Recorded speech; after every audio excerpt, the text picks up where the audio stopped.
की बात है, रायपुर गांव में एक पहलवान रहा करता था। वो बहुत ही बदमाश आदमी था।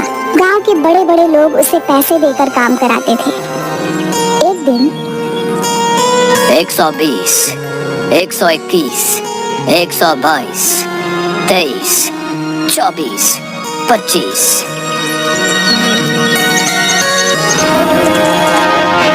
अजी सुनिए, सेठ जी के लोग आए हैं, आपको बुला रहे हैं।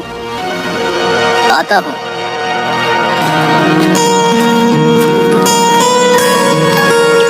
हाँ बताओ, क्या काम है?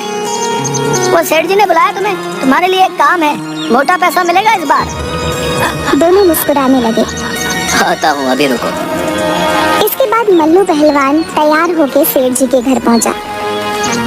प्रणाम सेठ जी, बताइए क्या काम था? आओ मल्लू पहलवान, बैठो। वो हमारे गांव का भीखू है ना, उसने मुझसे कुछ पैसे लिए थे, लेकिन इस बार उसकी फसल खराब हो गई है। अब वो कह रहा है कि अगले साल दूंगा। अब भला इन लोगों की सुनता रहा तो एक दिन सड़क पर आ जाऊंगा। तुम समझ रहे हो ना मैं क्या कह रहा हूँ? हाँ सेठ जी, समझ गया। ये बात, अब तुम ऐसा करो कि उसे धमकाओ और पैसे देने को कहो। ये काम मैं अपने आदमियों से भी करवा सकता हूँ, लेकिन ये सब किसी काम के नहीं, इसीलिए मैंने तुम्हें बुलाया है। इसीलिए जो भी करना है ध्यान से करना है। जी सेठ जी। ये रहा अभी थोड़ा पैसा, बाकी काम खत्म होने के बाद मिलेगा। काम हो जाएगा। इसके बाद मल्लू पहलवान भीखू के घर पहुंचा। भीखू, ओ भीखू। क्या हुआ भाई? अब ये बता, सेठ का पैसा कब तक देगा? भाई मेरी फसल खराब हो गई है, मेरे पास इतने पैसे नहीं है जिससे मैं सेठ जी का कर्ज दे सकूं। चुपचाप देता है या नहीं? मल्लू ने भीखू के सर पर डंडा मारकर उसे बेहोश कर दिया। छोड़ दो मेरे बेटे को, छोड़ दो, हम धीरे धीरे सेठ जी का पैसा दे देंगे। जाने दीजिए इन्हें। ये लीजिए। पत्नी ने अपने कान की कुंडल निकालकर पहलवान को दे दिए। लीजिए, इससे इस साल का कर्ज उतर जाएगा। पहले ही दे देते तो भीखू को यूं पीटना नहीं पड़ता। चलता हूँ मैं अब।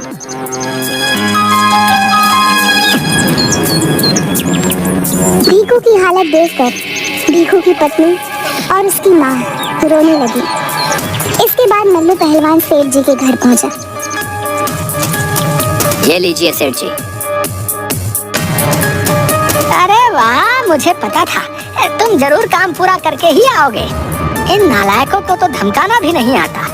ये लो तुम्हारे बाकी के पैसे, जाओ मजे करो। धन्यवाद सेठ जी, कोई काम हो तो जरूर याद करना। इसके बाद मल्लू पहलवान वहाँ से चला गया। रास्ते में उसे एक जूस वाला मिला। 4 गिलास गन्ने का जूस बना दो भाई। जरूर भैया, अभी बना देता हूँ। ये लीजिए भैया जी। मल्लू ने 4 गिलास गन्ने का जूस पीने के बाद मल्लू जाने लगा। भैया जी, पैसे तो दे दीजिए। मुझसे पैसे लेगा? अपना ठेला बंद करवाना चाहता है क्या? नहीं भैया जी, माफ कर दीजिए, गलती हो गई। आप जाइए, नहीं चाहिए हमको पैसा। ये की अक्लमंदी की बात।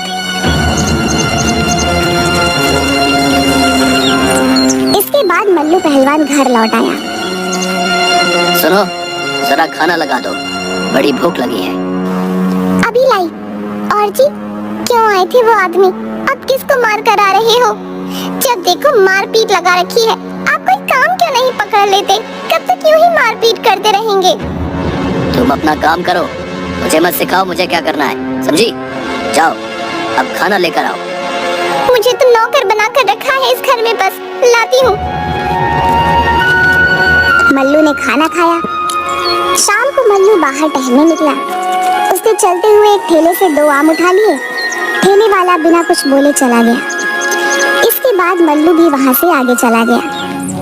मल्लू दुकानों में गया और हफ्ता मांगने लगा। उसके डर के कारण सभी लोग उसे हफ्ता दे दिया करते थे। और नाथूलाल, इस बार की मिठाइयाँ घर नहीं पहुँची, पहले ही बता देता हूँ। दोबारा बोलने की जरूरत ना पड़े, बस समझ गए ना? मिठाइयाँ समय पर घर पर पहुंच जानी चाहिए। जी समझ गया। वो बस जो है लड़का थोड़ा बीमार था, वो जैसे ही आएगा आपके घर पहुंचा दूंगा सारा सामान। ठीक है, बाकी भी सुनो, कल तक घर पर सारा सामान पहुंच जाना चाहिए, ठीक है? इसके बाद मल्लू पहलवान अखाड़े चला गया। अरे मल्लू, यहाँ कैसे आना हुआ? बस भैया सोचा आपसे मिल लूं। अरे जब से तू गया है तब से इस अखाड़े की मानो रौनक चली गई है। तेरे जैसा ना कोई था न कोई बन पाएगा। ये सारे तो पीले चूजे ही रह जाएंगे। आप तो खामखा ही मेरी तारीफ कर रहे हैं भैया। आपसे मिल लिया, बस आज का दिन बन गया। अपने चूजों को कहो कि खाना पीना खाया करें।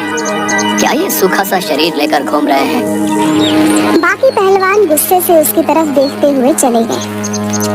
चलिए भैया, अब मैं चलता हूँ। ठीक है मल्लू, ठीक है। इसके बाद मल्लू पहलवान घर की तरफ चल पड़ा। आ गए लोगों को धमका के। डर के मारे लोगों ने क्या क्या भेजा है। क्यों करते हो ये सब?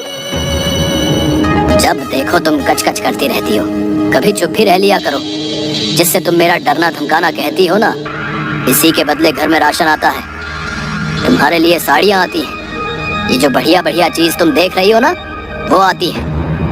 आज के बाद अगर तुम कुछ बोली ना तो तुम्हें तुम्हारे मायके भेज दूंगा, समझी? जब देखो सर में दर्द करके रखा है। शारदा रोते रोते अंदर चली गई। उस दिन दोनों बिना खाए सो गए और उस दिन के बाद से दोनों के बीच बातचीत बंद हो गई। दोनों अपना अपना काम करते और सो जाते। इसी तरह दिन बीतते गए। एक दिन मल्लू पहलवान नशे की हालत में रात को घर जा रहा था। तभी रास्ते में उसे कुछ लोगों ने पकड़ लिया और उससे मारपीट करने लगे। मारो ना इसे, मारो।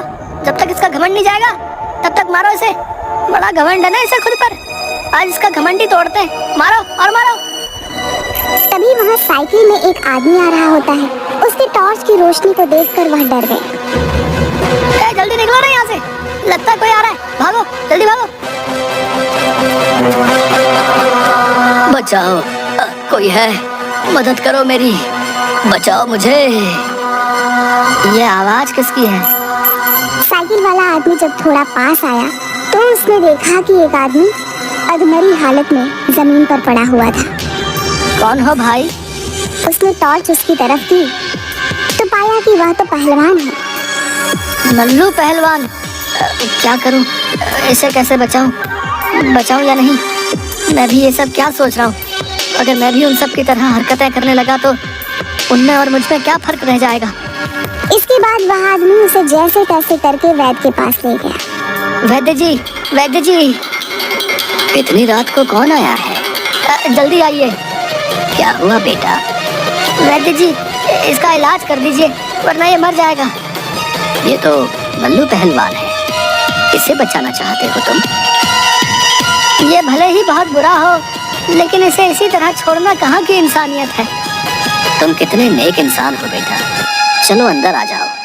वैद्य जी ने रात भर मल्लू पहलवान का इलाज किया। सुबह होते ही मल्लू पहलवान को होश आया। मैं कहाँ हूँ? हिलो मत। तुम रात को रास्ते पर अधमरी हालत में पड़े हुए थे। वो तो भला हो भीखू का जो तुम्हें आधी रात को यहाँ लेकर आया और मुझे तुम्हें ठीक करने के लिए प्रार्थना करने लगा। देखो मल्लू, सुधर जाओ बेटा। क्या रखा है इन चीजों में? बाकी तुम्हारी इच्छा। इन सब के बाद मल्लू पहलवान बहुत दुखी हो गया।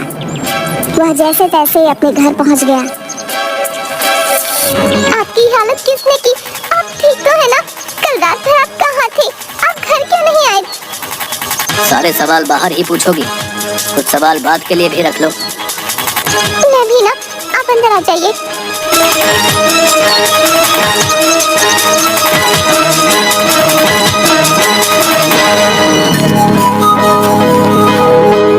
ये लीजिए, पानी पी लीजिए। मैं तो तुमसे कितना लड़ता रहता था, तुम्हें कितना कुछ सुनाता रहता था, लेकिन तुम फिर भी मेरी चिंता करती हो। क्यों? क्योंकि हम हम एक परिवार हैं। अब परिवार इन छोटी छोटी बातों से बिखरने लगा तो वो परिवार काहे का। चलिए अब आराम करिए। कुछ दिनों तक आराम करने के बाद मल्लू पहलवान अपने घर से बाहर निकला तो उसने देखा कि जो भी उसे देख रहा है उनमें से कोई भी उसका हाल चाल नहीं पूछ रहा, बल्कि सब उससे डर रहे हैं। मैं हमेशा सोचता था कि गांव में मेरा एक टोरा है। लोग मेरी ताकत को देख के प्रभावित होते हैं, चाहते हैं मेरे जैसा बनना। लेकिन आज पता चला कि कोई मेरे जैसा नहीं बनना चाहता। मैंने अपनी जिंदगी के कितने साल इस धोखाधड़ी, मारपीट, लूटपाट इन सब में बिता दिए। आज ये हालत है कि कोई भी नहीं चाहता कि मैं उनके साथ रहूं। शायद किसी को फर्क नहीं पड़ता मेरे होने से। ये सब चीजें सोचने के बाद मल्लू जैसे ही आगे बढ़ा उसने देखा कि सामने भीखू खड़ा है और वो एक बूढ़े आदमी की मदद कर रहा है। खुश रहो, भगवान तुम्हारा भला करे। मेरी तो इच्छा है कि मेरा पोता भी तुम्हारे जैसा ही बने।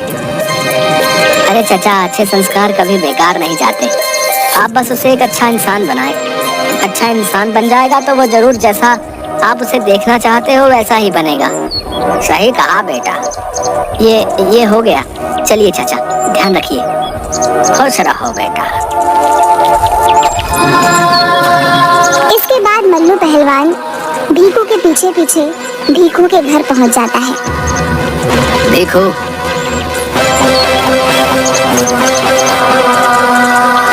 तुम यहाँ क्यों आए हो? मैं जानता हूँ कि मैंने तुम्हारे साथ गलत किया है, लेकिन मैं अब तुमसे माफी मांगने आया हूँ। मुझे माफ कर दो। तुम्हें माफ करके क्या होगा?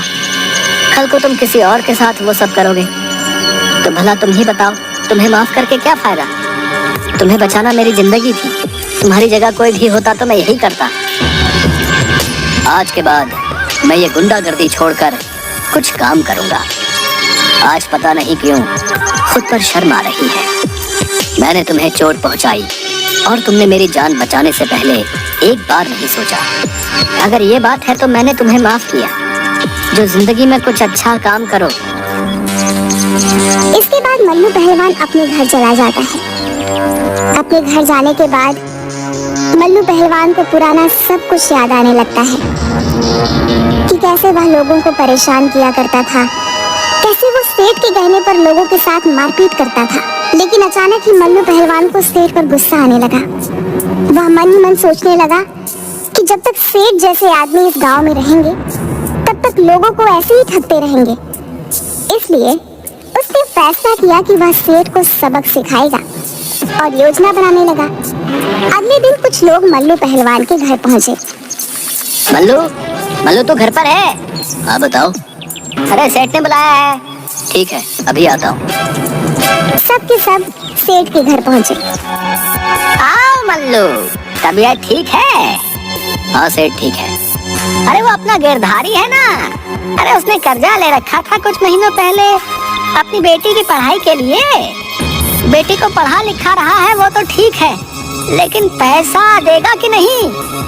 देख मल्लू, तू जा और सबक सिखा के आ।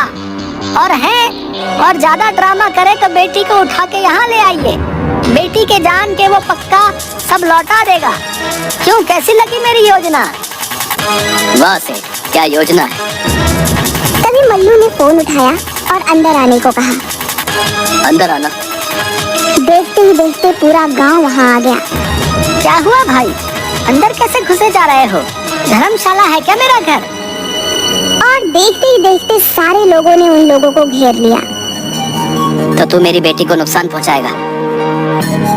एक आदमी गिरधारी पे डंडे से मारने वाला था कि तभी मल्लू ने वो डंडा पकड़ लिया और ये देखकर सारे लोग उन पहलवानों को मारने लगते हैं।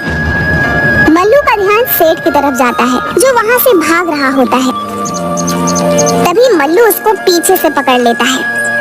कहाँ जा रहा है? ये लो भाइयों, इसे भी दिखाओ जरा डंडों का स्वाद। उसके बाद सब सेठ को मारने लगते हैं। तभी वहाँ पुलिस आ जाती है। साहब इसे ले जाइए, ये लोगों की मजबूरियों का फायदा उठाता है। ये गांव वालों को कर्ज देता है और ब्याज बढ़ा बढ़ा के उनका जीना हराम कर देता है। हाँ साहब, अगर समय पर ना दो तो ये मारपीट करता है और घर से सामान उठा के चला जाता है। अरे तुम सब चिंता मत करो, मैं देख लूंगा। आज तुम्हारी वजह से मेरी बेटी सुरक्षित है। लगता है तुम बदल गए हो। अच्छी बात है बेटा। साहब, इसे भी पकड़ लो, ये भी हर काम में मेरा साथ देता था। साहब, ये झूठ बोल रहा है। आज मल्लू की वजह से ये पकड़ा गया है ना, इसलिए इस पर झूठा इल्जाम लगा रहा है। क्यों भाइयों? हाँ, सेठ झूठ बोल रहा है। हाँ, सेठ झूठ बोल रहा है। इसके बाद पुलिस सेठ को पकड़ ले जाती है। मैं खुश हूँ मल्लू, तुम बदल गए हो। मैं खुश हूँ तुम्हारे लिए। इसके बाद मल्लू पहलवान लकड़ी बेचने का काम करने लगता है और गांव के लोगों को पहलवानी सिखाने लगता है। और तो और अपनी पत्नी शारदा के साथ शांति से अपना जीवन बिताने लगता है।